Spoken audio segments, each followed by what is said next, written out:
One of the most common questions I get as a parent coach for parents of highly sensitive kids is, what do I do when my kid's being ungrateful?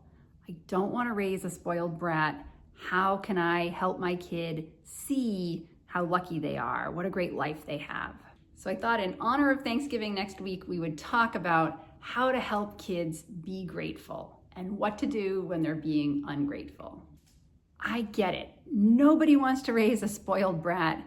And honestly, highly sensitive kids look spoiled when they're upset. These kids can have really big, oversized reactions to small disappointments. These kids can act like we've asked them to climb Mount Everest when we ask them to clean their room. I get it. It looks like your kid is being ungrateful, and gratitude is one of your deep family values. So what are you supposed to do? So a lot of people will say, well, I just need to explain to my kid, right? You're so lucky, a lot of kids don't have what you have. And intuitively, it makes sense. We're just going to logic our way into getting our kid to understand how lucky they are, how great their life is. But the truth is, ungrateful kids are living in their lizard brain in the back. We're not going to logic their way back into gratefulness, which is in the prefrontal cortex. This is how we're going to do it. Have you ever heard the phrase, grief needs a witness? We have lost something dear to us. We need to be seen in our pain. That's what your kid is asking for when they look ungrateful and spoiled. Your child is saying, I'm having trouble with this loss, even if it's a hypothetical loss, and I need you to see me in that grief. So what is it to have a witness to grief? This is what empathy is. Empathy is, I see your suffering and I care about it.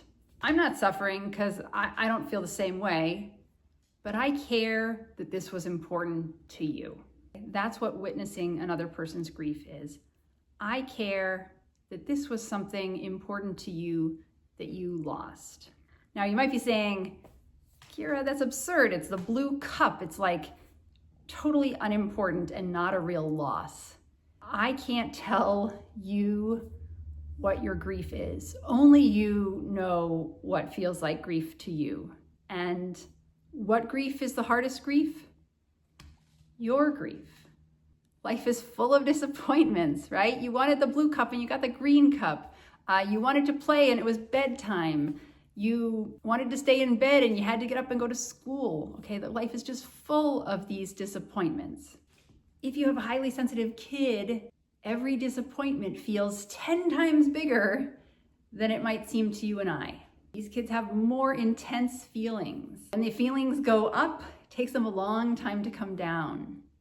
I use the snow globe analogy. The sensitive child's emotions are like a snow globe full of glitter. And once they get shooken up, once the child is upset, disappointed, sad, angry, it's taking a long, long time for that glitter to settle.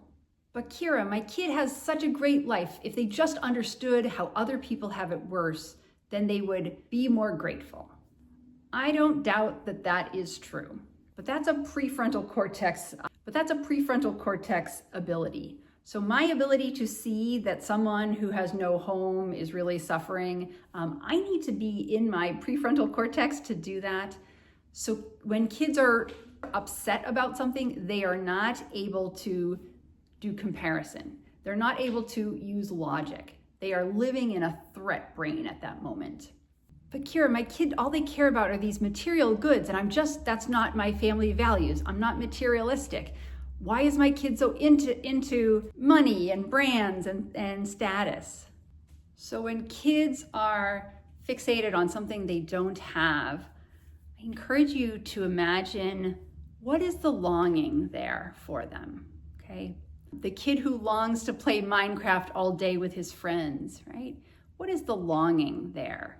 It sounds like someone who's just spoiled or is fixated. But the longing might be for belonging, the belonging of being part of being accepted by a group of peers, right?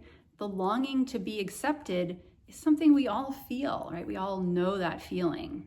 The kid who wants the brand name accessories and clothing, maybe they're longing for significance, right? They're longing to be seen as someone of value, right? Who doesn't long for significance and value? We all want that. So we can understand behind your kid's material desires, there's a longing there that's a core need, right? The need to belong, the need to be significant or important or be valued. All right, so we said that logic is not going to help your kid. Telling your kid what a great life they have is not going to help them be more grateful. Talking about how material things are not something you value is not necessarily going to help your kid feel more grateful. We talked about what does work, which is empathy. So caring about another person's suffering, caring about their grief, their pain. The other thing that can help your kids be grateful is for you to model it. And this might be different than you're thinking. I want you to model gratitude by appreciating your child. Appreciate it when they do things right. Appreciate it when they do something that makes your life easier. Appreciate things that you just value about your child. Thank you for being so polite. I love that you do that. But Kira, 9 times out of 10, my kid doesn't pick up after themselves. They aren't polite.